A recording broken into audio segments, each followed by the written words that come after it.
Raríssimas, raríssimos e raríssimas, bom dia. René de Paula Júnior falando aqui no Radinho de Pilha, 12 de novembro de 2025, quarta-feira. Eu resgatei os passarinhos porque eu estava precisando. Agora, um pouquinho antes de começar essa gravação, a obra ainda não tinha começado, a obra com a caixa alta, né, com letra maiúscula. Essa, na verdade, eu não sei se é uma construção ou se é uma destruição, mas a obra ainda não tinha começado aqui na nossa vizinhança e eu ainda podia ouvir os pássaros. Eu falei, puxa, eu vou gravar enquanto os pássaros estão cantando, mas pouquíssimo tempo depois, pronto, o ruído dos caminhões dando ré e eles fazem um bip-bip infernal que dura a tarde inteira, são umas máquinas colossais. Então a minha vingança, ou talvez o meu consolo, é resgatar essa gravação que eu vou guardar com muito carinho aqui e usar sempre que eu considerar que isso vai tornar as nossas conversas mais aladas, um pouquinho mais aéreas. E é muito curioso porque um minutinho atrás eu estava publicando no Instagram uma foto que, se eu não colocasse legenda nenhuma, você podia imaginar que era foto de, sei lá, um biscoito, né, ou de alguma, sei lá, uma cerâmica que não deu certo, né, mas eu estava segurando nas minhas mãos um objeto pequeno, mais ou menos o tamanho de um biscoitinho mesmo, um pouco pesado, né, curiosamente na forma de um coração. Foi por isso que eu o escolhi ali na vitrine do Museu do Meteorito em São Pedro de Atacama, no Chile, que é um museu genial, muito pequenininho, mas muito bacana. E eles têm lá alguns fragmentos para vender, porque o Chile é riquíssimo em meteoritos, porque cai lá no meio do deserto, é fácil achar, o deserto é super seco, eles se preservam, ok. Mas eu estava segurando na mão esse pequeno coração, um pouco pesadinho, assim, mais pesadinho do que a gente podia imaginar, e observando que tem muitas coisinhas ali, ele é uma mistura engraçada de várias coisas, algumas coisas têm reflexo, né, outras coisas parecem um pouco mais opacas. Aquilo é um fragmento polido de um condrito. Condrito é um tipo de meteorito que você encontra aqui na Terra, no Chile, volta e meia eles encontram, que é muito antigo, que é muito, muito, muito antigo.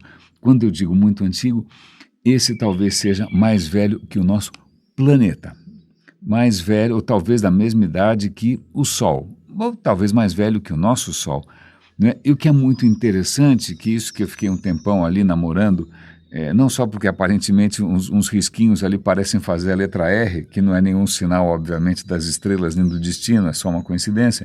Se eu virar de cabeça para baixo não tem cara de nada, não é? Mas o que mais me emociona, além de estar segurando alguma coisa tão antiga assim, é que esse objetinho, essa coisa, essa fatia, ela contém praticamente tudo o que é necessário para que a vida um dia surgisse nesse planeta. Em suma, nós somos feitos daquilo, não somos feitos de lama nenhuma, né? Não somos feitos seja lá do que for, não, é aquilo ali, é o que tinha à disposição quando o Sol de repente acendeu, quando os planetas começaram a se adensar. Esse meteorito foi um planeta que não deu certo, coitado, né? Outros começaram a se adensar cada vez mais, reunir cada vez mais poeira e se tornaram planetas rochosos, alguns se tornaram planetas gasosos, e pelo menos que a gente saiba, desenvolveu a vida, né? Pelo menos que a gente consiga comprovar até agora.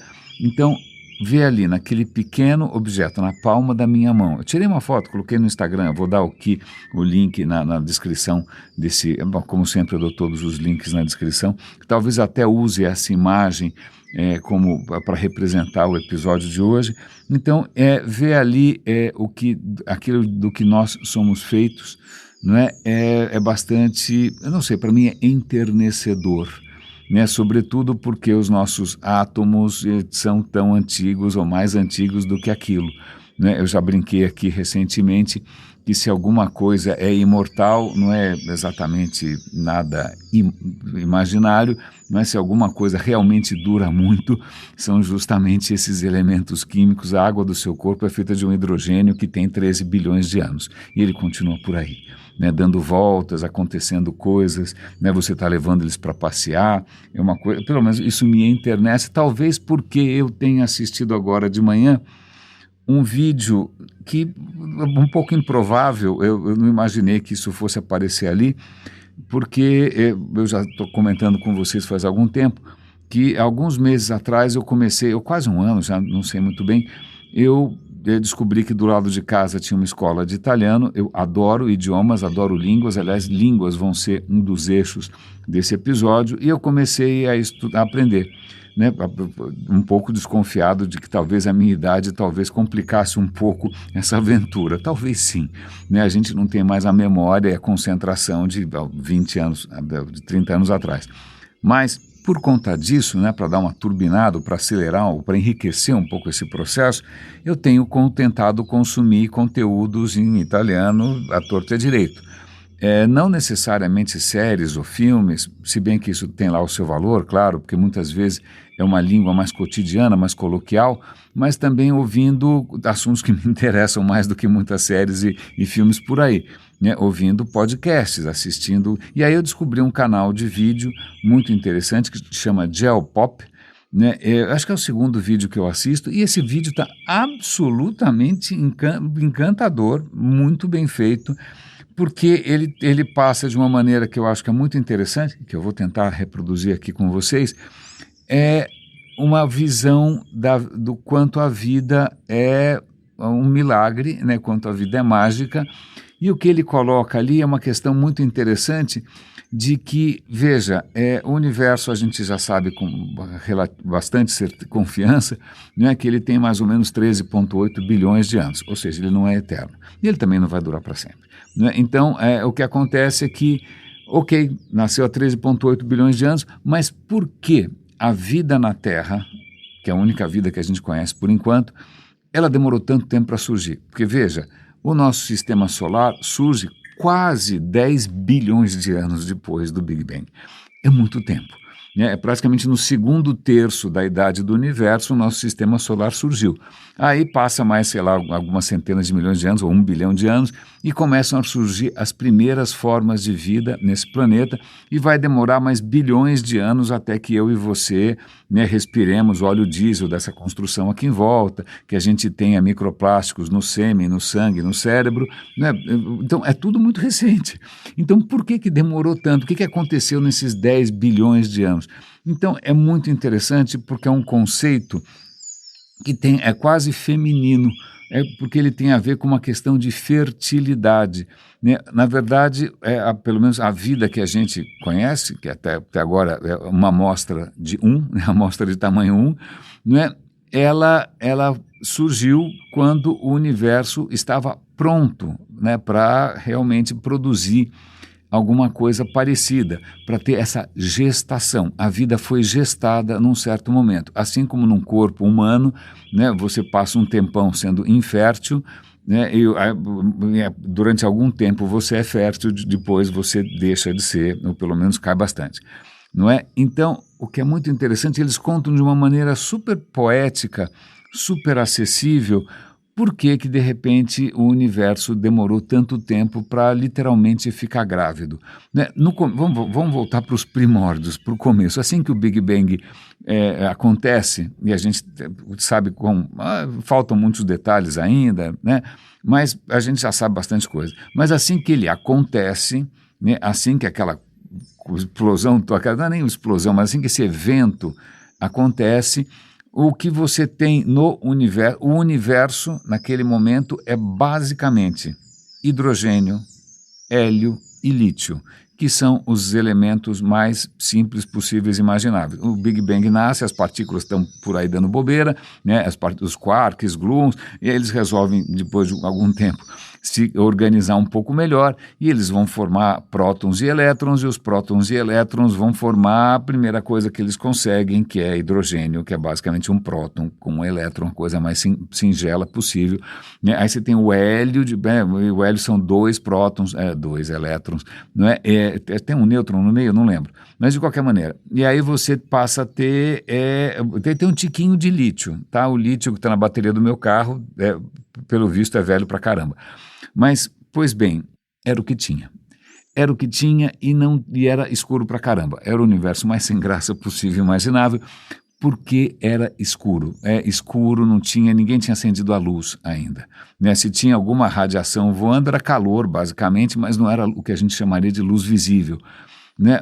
Como é que alguém acende a luz? É depois de um bom tempo, a gravidade, dá vontade de cantar aquela música do Caetano Veloso, tempo, tempo, tempo, tempo. Na verdade, o nome disso é gravidade. A gravidade, que tem uma paciência extraordinária, ela vai, ok, então, aqui está um pouquinho mais denso do que ali, bom, então vamos adensar um pouco mais, vai adensando, adensando, numa hora você tem uma bola gigantesca de hidrogênio e hélio, aí você vai adensando, aí a gravidade faz o que ela sempre faz, não é? E aí o que acaba acontecendo é que num certo momento, bum, o próton, o hidrogênio não queria saber de outro hidrogênio, o hélio não queria saber de ninguém também, né? Mas aí o que acontece é que, bum, começa o processo de fusão nuclear. Esses prótons começam a se juntar e formar coisas mais pesadas. Então o hidrogênio vai virar mais hélio. E aí depois, mais para frente, à medida que a estrela continua consumindo, né, esse combustível, que era o que tinha, não tinha mais nada para consumir, consome o hidrogênio hélio, esses prótons vão ali se socando, se empilhando, formando outros átomos que não existiam antes, e a gente sabe exatamente a sequência deles, ou com bastante certeza, vai formar o carbono, né, do qual você é feito, vai formar o oxigênio que você respira, né, e as estrelas vão ali consumindo e produzindo coisas novas, coisas que não existiam antes, é mais ou menos uma forja, uma fornalha, criando coisas, elementos químicos, vão preenchendo ali a tabela periódica, só que esse processo não pode durar para sempre, porque o combustível começa a acabar nessas estrelas, e essas estrelas, numa hora, o combustível acaba, a última coisa que elas conseguem produzir antes de morrer, literalmente, é ferro. A hora que elas conseguem produzir ferro, a conta não fecha mais, a coisa não para em pé, e elas acabam explodindo, e aí esparrama tudo que elas tinham feito, vamos chamar assim de resíduos, para não chamar de lixo, né? Tudo que elas produziram de elemento, bom, elas vão esparramar pelo universo, certo? O que acontece é que, como ainda tem bastante hidrogênio e hélio por ali, isso vai se repetir, né? Isso vai se adensar de novo, novas estrelas vão surgir. As novas estrelas não vão ser tão limpinhas assim, elas vão acabar se formando com outras coisas no meio, né, com outros metais no meio, e elas vão durar algum tempo e vão explodir, e assim vai. São gerações e gerações de estrelas, e à medida que elas nascem, crescem e morrem, elas vão enchendo o universo de coisas que não existiam antes, esses átomos que formam o nosso corpinho. O que eu não sabia, que eu nunca tinha prestado atenção, talvez, é que essas primeiras estrelas que se formam, as primeiras, né, que vão fazer os primeiros, as startups do universo, elas são colossais, elas são muito maiores que o Sol.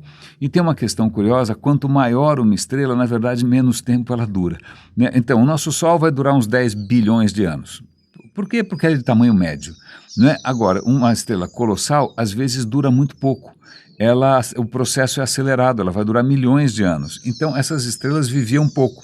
Eu estou contando isso por uma razão interessante, que é a seguinte. Em primeiro lugar, se elas duravam tanto, essas gerações se sucediam muito rapidamente e toda hora você tinha ali um esparramo, né, de elementos químicos pelo universo, né? E aí você se pergunta, bom, então tá legal, então você já tem estrelas, tem esses elementos todos por aí, por que a vida não surgiu então? Porque a vida, pelo menos a vida que a gente conhece, ela precisa de algumas condições que não existiam naquele momento.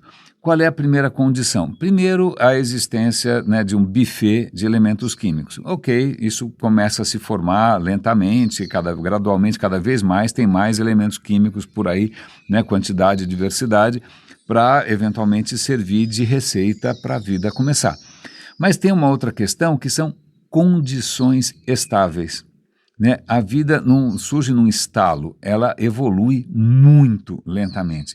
Vale lembrar, de novo, a vida começa nesse planeta aqui logo depois, sei lá, 500 milhões de anos depois que a Terra ainda está um pouco inabitável, você tem formas muito primitivas de vida e elas vão demorar bilhões de anos até virar alguma coisa um pouco diferente e mais alguns bilhões de anos até chegar a gente aqui.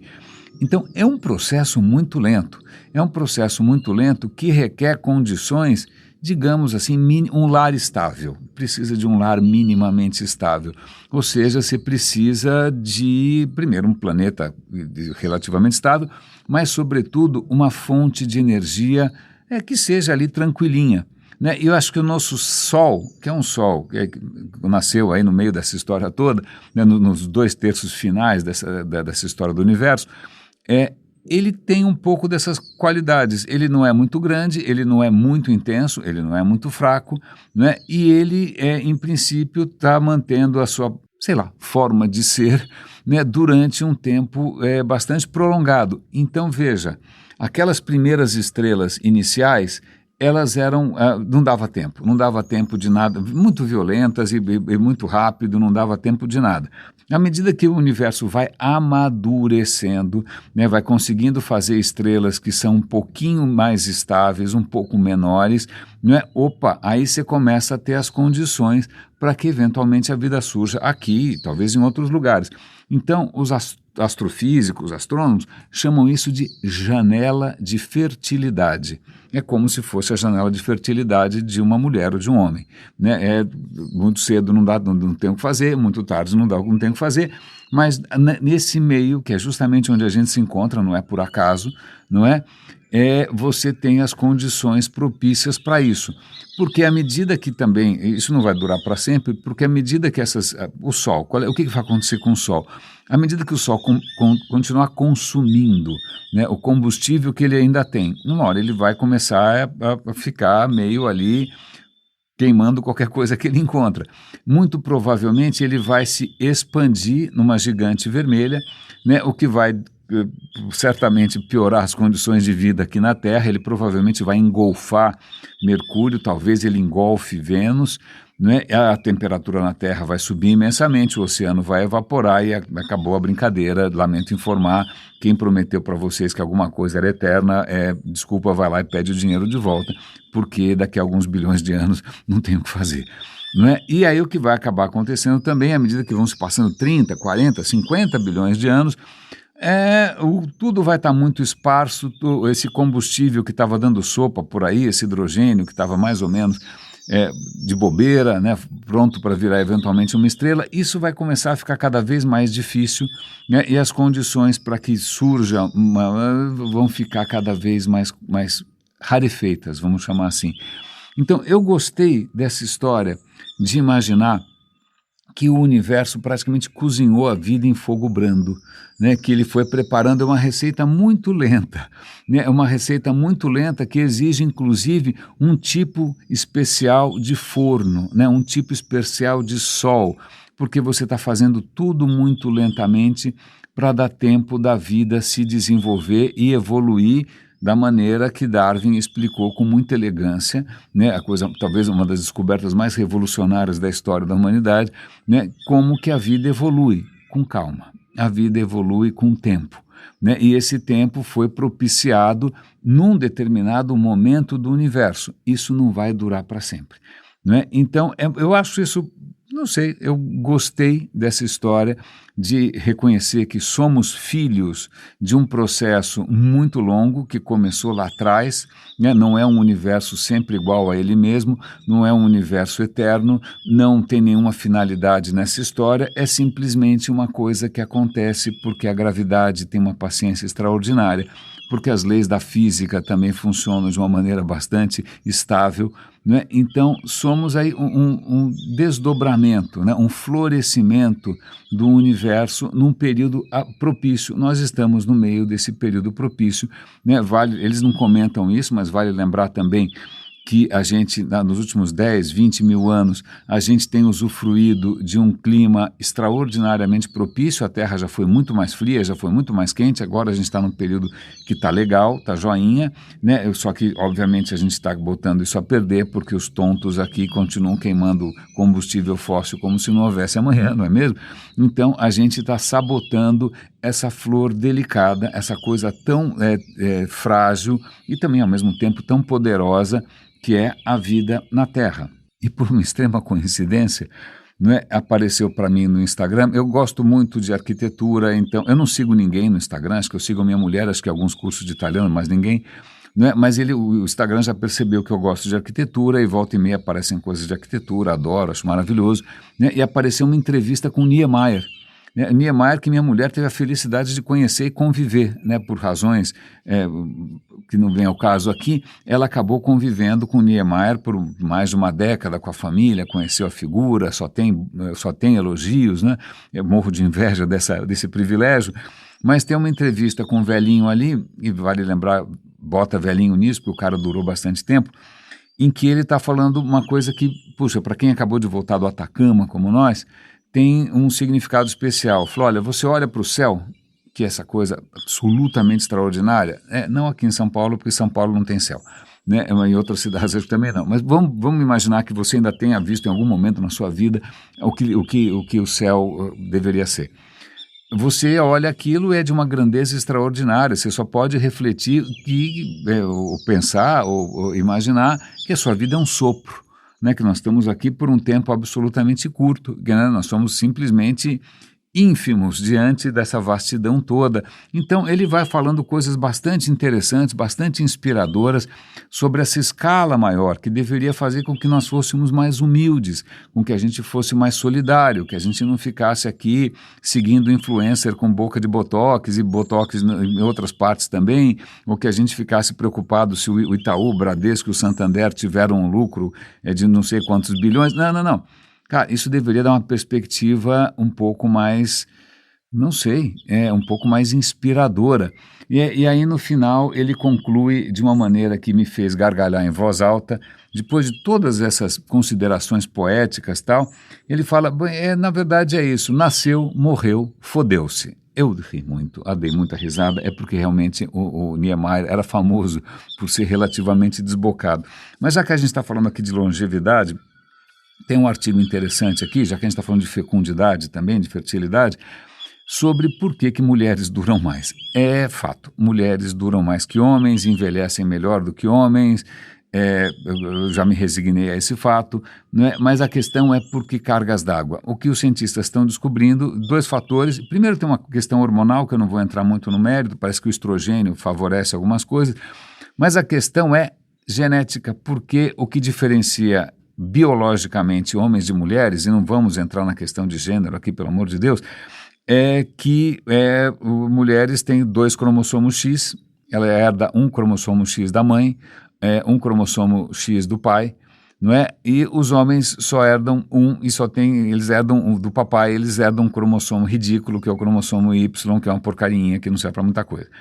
Pois bem, então elas têm 2x, e daí? A gente só tem um. A gente, que estou dizendo eu, né? Por que diferença isso faz? Acontece que no cromossomo X, você tem uma série de genes que regulam a imunidade, que eles favorecem a sua imunidade.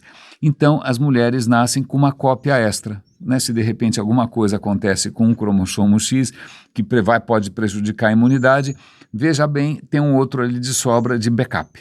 Então, elas já nascem com essa vantagem, né? Elas são muito melhor equipadas, né, no quesito imunológico, tanto que muitas vezes elas conseguem rechaçar uma doença antes de que os sintomas apareçam. Os homens, infelizmente, apanham mais. Isso talvez explique, inclusive, por que de repente as mulheres começam a manifestar sinais de decrepitude mais tarde do que homens, não é? Isso, infelizmente, é uma faca de 2 gumes, porque se você tem um sistema imunológico mais robusto, isso também dá o risco de doenças autoimunes. Então, mulheres são mais suscetíveis a doenças autoimunes, que são um inferno, muitas aqui devem saber disso, né? Por quando esse sistema imunológico todo nosso, que é maravilhoso, se desregula. Seja porque a nossa vida moderna realmente não é propícia ao amadurecimento de um sistema imunológico sensato, né, como a gente vive com sabão antibacteriano, ambientes completamente livres, você passa lisoforme em tudo que aparece.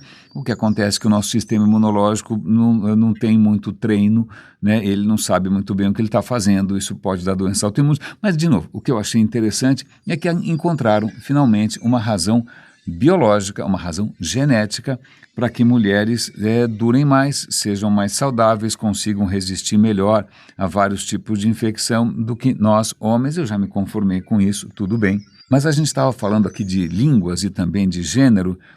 Sem mais nem menos, apareceu para mim no canal da BBC no YouTube um vídeo em espanhol. Eu estranhei um pouco, porque a BBC Internacional é normalmente em inglês, mas era uma moça que começa falando uma língua absolutamente incompreensível, pelo menos para mim, né? E antes que eu acho que deu que eu surtei, que eu tive um AVC, alguma coisa, ela explica, olha, em espanhol, em boníssimo espanhol, espanhol castelhano mesmo. E aí ela fala, olha, o que vocês acabaram de ouvir é euskera, não é deusqueira, euskera é o nome que os bascos são uma região, não, é uma cultura ali no norte da Espanha, os bascos denominam a sua própria língua euskera. É muito difícil, não parece com absolutamente nada, sobretudo porque, de fato, ela não parece com absolutamente nada. A origem da língua euskera está perdida nas brumas da história.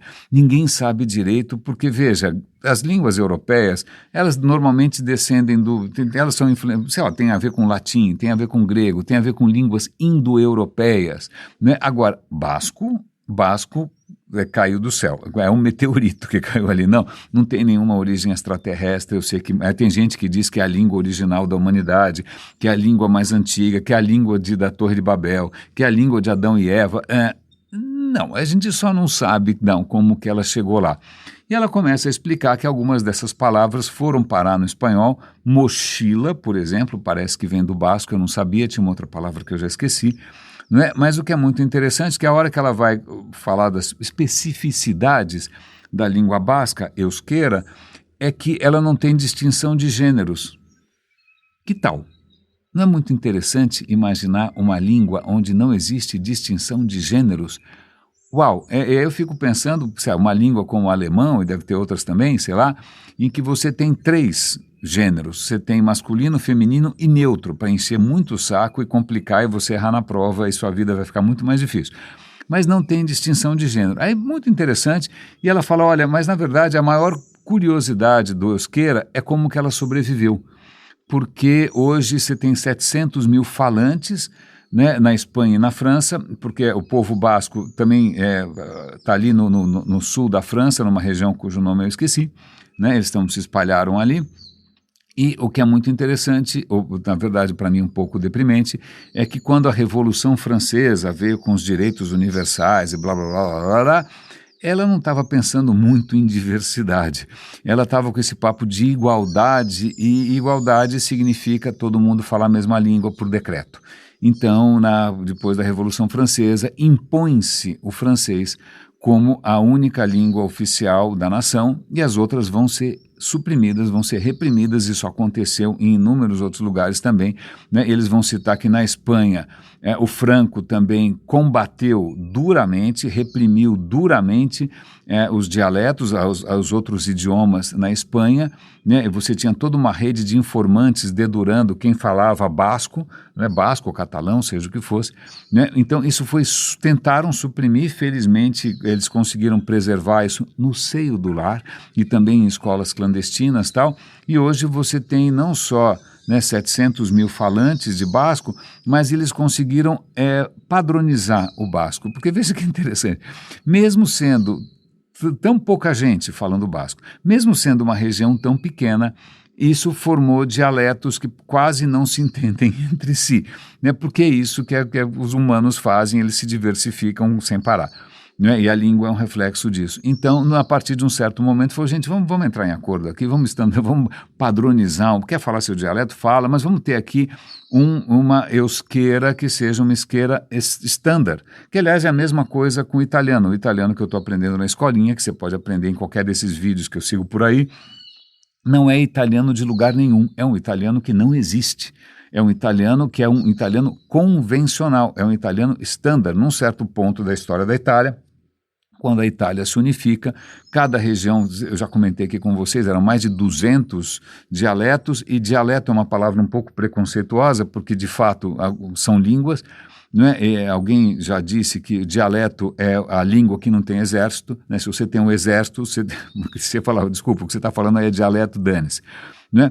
Então, a Itália era um quebra-cabeças linguístico e quando a Itália se unifica, né, vamos criar aqui um italiano estándar e escolheram um italiano basicamente falado na Toscana, sei lá, não lembro mais. Né? Então, é um italiano inventado. Quando você aprende alemão, é um alemão também inventado, Hochdeutsch, ninguém fala Hochdeutsch, né? Cada um fala, se você está na Bavária, você é de um jeito, está na Suíça, é Schweizerdeutsch, que é incompreensível, se você está no norte, você tem inúmeras variações, porque é isso que humanos fazem, criam inúmeras variações, é isso que a evolução faz, cria inúmeras variações. Num certo momento tardio, inclusive, quando a Alemanha se unifica, vamos de novo criar aqui um Hochdeutsch, né? Um alemão padrão, isso aconteceu para tudo quanto é lado. Mas aí, voltando para essa questão linguística, ok, falei da língua basca, que é misteriosíssima, é interessantíssima, tem uma história de resistência, de identidade que é legal, mas voltando para a questão que acho que é um tema que está na minha cabeça faz algumas semanas já, de que maneira uma língua influencia a maneira como você pensa, né? Eu estou pensando nisso, sobretudo por causa do ChatGPT. Se o ChatGPT foi treinado basicamente com a língua inglesa, ele acaba incorporando um certo modo de pensar que está embutido na gramática inglesa. E eu vou dar um exemplo interessante aqui. A gente viajou para o Japão recentemente e aí eu comecei a assistir alguns vídeos sobre cultura japonesa. Hoje apareceu um novo, é um cara que dá aula de japonês, que eu ainda não comecei a aprender, né? Mas ele está dizendo uma coisa muito interessante. Vamos imaginar que você vá comer um sushi, ou seja o que for, um sashimi, né? um miojo, tanto faz. Né?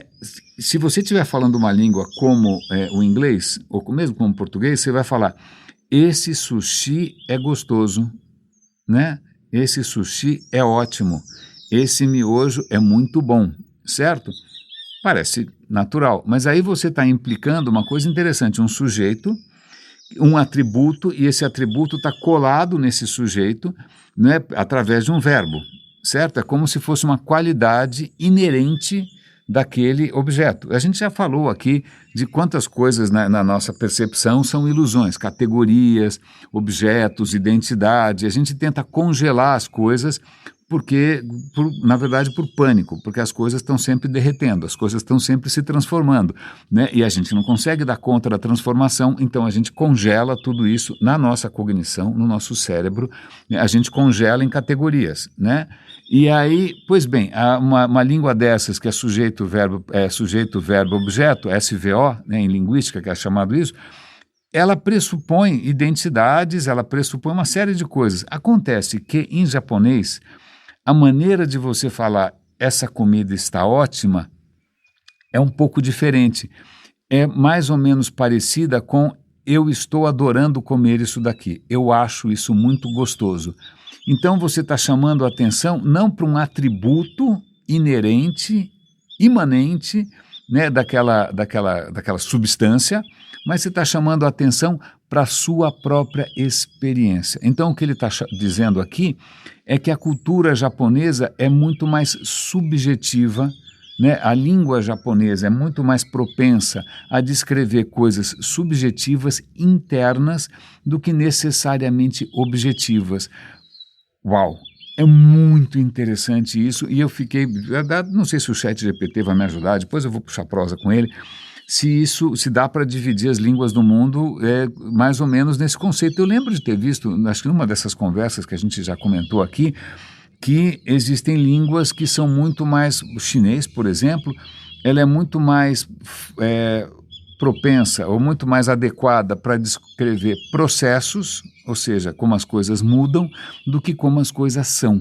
Né? Então, talvez seja mais fácil para um chinês, né, pensar que o universo, é o próprio conceito budista de transformação permanente, etc. e tal, né, da ausência, né, da estabilidade, a identidade ser uma ilusão, tudo ser talvez em chinês seja mais fácil. Né? A hora que você vai tentar traduzir isso para uma língua ocidental, e a gente já falou aqui o quanto a gente é prisioneiro de noções que são muito comuns, a palavra eterno, a palavra imortal, a palavra sempre, a palavra tudo, a palavra é, né? O que é a beleza, o que é a verdade, quando você coloca um substantivo, né, a verdade como um substantivo, e aliás eu vou até pegar carona nisso, é uma boa maneira de encerrar.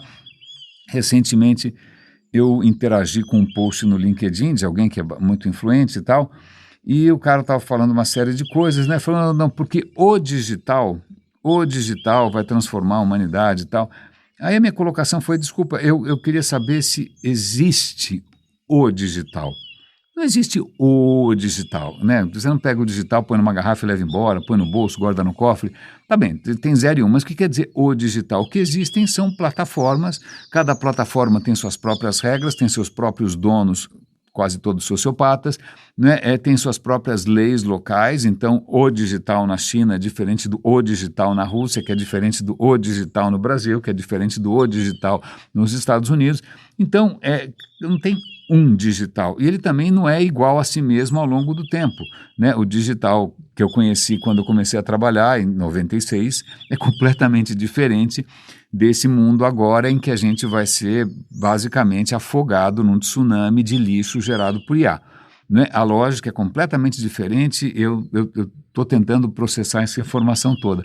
Mas veja como a gente é prisioneiro de substantivos, a gente é prisioneiro de categorias gramaticais. Né? Inclusive porque, num certo momento, acho que a gente começou a conversar, uma conversa bastante respeitosa, bastante rica. Ele falou, não, porque nós precisamos... Aí eu falei, ok, já que a gente está falando de gramática aqui, nós quem? É muito fácil, vai lá alguém na COP30 porque fala nós devemos, nós quem? Né? É fácil falar nós e imaginar que alguém vai fazer alguma coisa a respeito. Esse nós é literalmente um sujeito indeterminado, ou talvez um sujeito inexistente. Né? E é por isso que as coisas não andam, porque a gente fica preso, a gente se contenta, né, com expressões linguísticas, com maneiras de descrever a realidade que não fazem jus, não é? Raríssimas, raríssimos e raríssimos, obrigado pela companhia nessa grande elucubração que começou com eu mesmo segurando uma pedra, né, uma pedra com todos os elementos do qual esse corpinho aqui foi feito, inclusive eu fico feliz que o arranjo desses elementos no meu corpo seja um pouquinho menos estático e desinteressante do que no meteorito, que não acontece nada, né? A gente descobriu como levar os átomos para passear e dançar, eu acho isso extraordinário. Cuidem-se, por favor, um grande abraço e até amanhã.